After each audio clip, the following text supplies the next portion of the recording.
registration process, you will have to log in using your Infinite Campus account.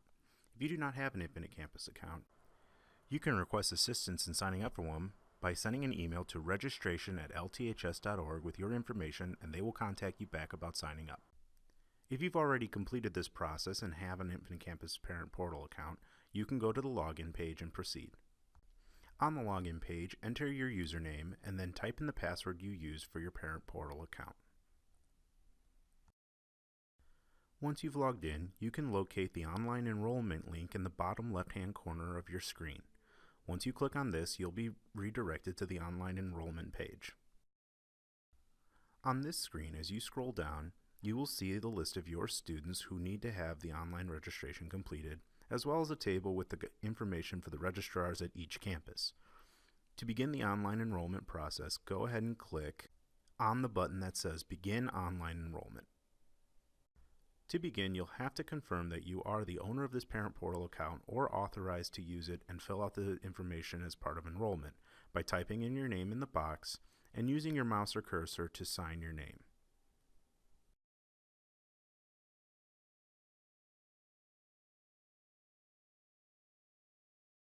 Once you're finished, you can push the Submit button to begin going through the online enrollment questions.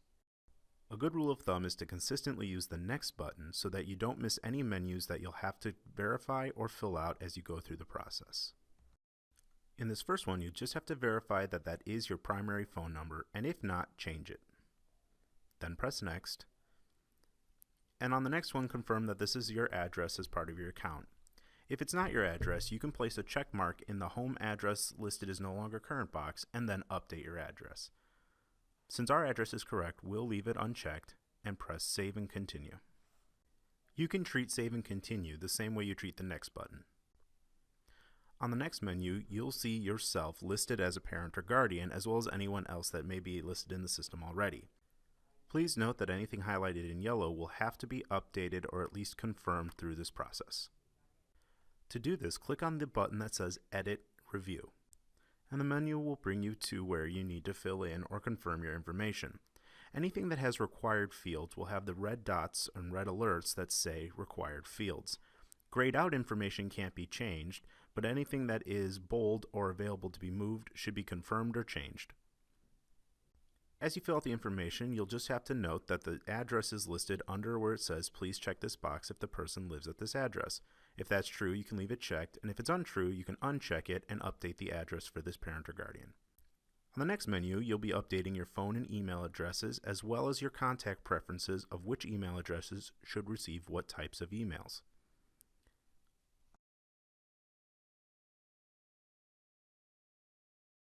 Each checkbox is a different type of communication that you can select to have sent to that email address or not sent to it by leaving it unchecked. You can find the description of what these checkboxes mean underneath where you filled out your information. In the next menu, you just have to denote if this parent or guardian is currently active military, and by choosing the drop down to the right if they are. If no, you can proceed on by pressing Save and Continue, and if yes, you'll have a few more questions to answer about branches and start dates. Once you press Save and Continue, you notice we'll be back at the start screen, and the parent or guardian we just updated is no longer yellow. If you have to add a new parent or guardian, you can click on the Add New button and fill out the information and proceed through the same menus we just completed for the other guardian. Once all the guardians are taken care of, you can press Save and Continue to go to the next menu. This is where you'll update or add emergency contacts. These are non-guardians who can be contacted if need be. To update or review this information, we'll click Edit and Review and simply go through the information. If this person is not the emergency contact anymore, you can check the box and confirm to have them removed.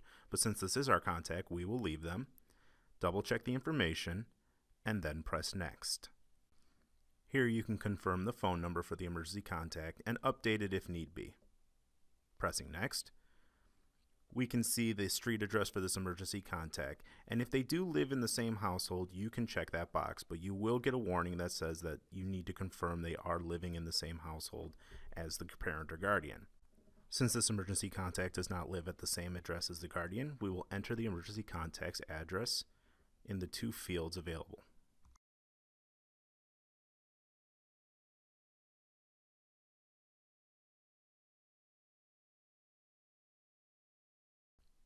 Then press Save and Continue to go to the next menu. Now the emergency contact is no longer yellow. We can add new contacts if we need to, but if this menu is done, you can press Save and Continue. On the next menu, we see our students who need to have their enrollment verified or completed. They are listed as yellow since we have not edited or reviewed, and with every student you have in the school, you'll have to go through the process. So to begin, click Edit and Review, and follow each menu carefully, since there is lots of information that needs to be confirmed, uploaded, or changed. If the first Next button doesn't work, it might be because you have required information in the student demographics field just below it. Fill out the required information, and then you can proceed. The missing fields are usually the birth city and state, as well as country, and then which enrollment grade you're going to be working on for your student. Depending on what grade they will be entering will determine what you see here. It should auto-load, but if it does not, make sure you select the correct grade that the student will be entering in August. As you proceed through the enrollment, some screens you'll not be able to edit, you'll just be able to confirm by pressing the Next button. If you come across a field that's incorrect, but you can't edit it, you'll have to inform the registrar at either campus and they will update the information. For each menu, it's important to read the whole sentence or paragraph so you know if you're filling out the information correctly. For this menu, you have to denote if the legal custody of your student has changed in the last year.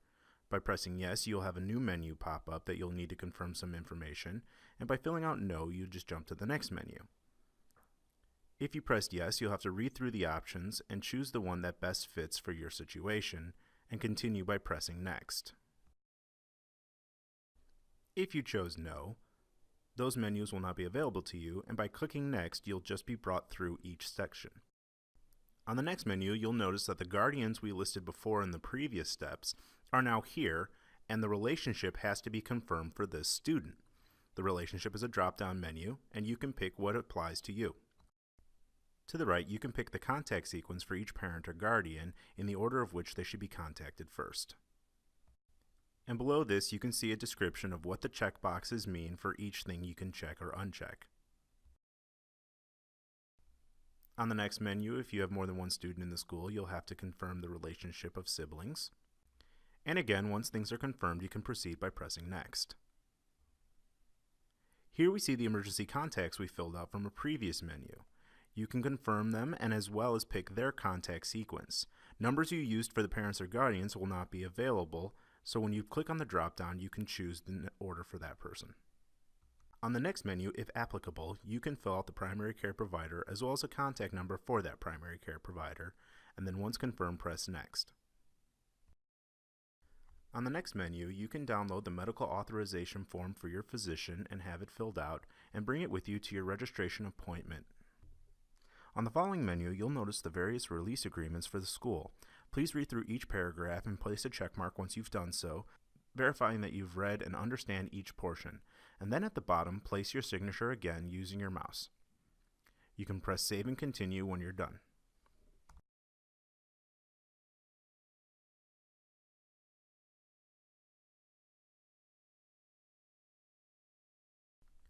Once you've completed it, you'll notice we're back at the screen where our students were. If you have more than one student, you will have to repeat the process for each student you have.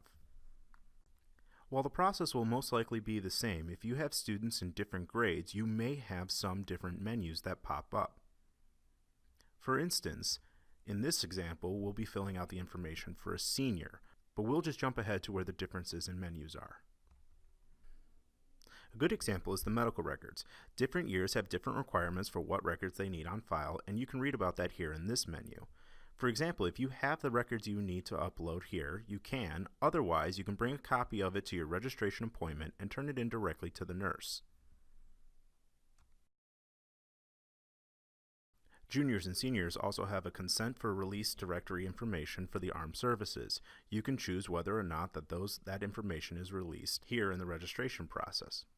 But again, you'll only see this if you're registering a junior or a senior. Once you've finished filling out all the information for your student or students, you can press Save and Continue, and you're brought to the final Submit button. When you press Submit, you're going to be given a warning that this will be the last time you can do the online application, and if you're confident in the information, press Confirm. Once you've pressed Confirm, you'll be brought to the Thank You page and provided a link if you'd like to download a copy of all your information in a PDF. This would be a good idea to keep for your own records. If you completed the online enrollment for more than one student, each student will have a separate PDF page, but they'll be generated in the same link.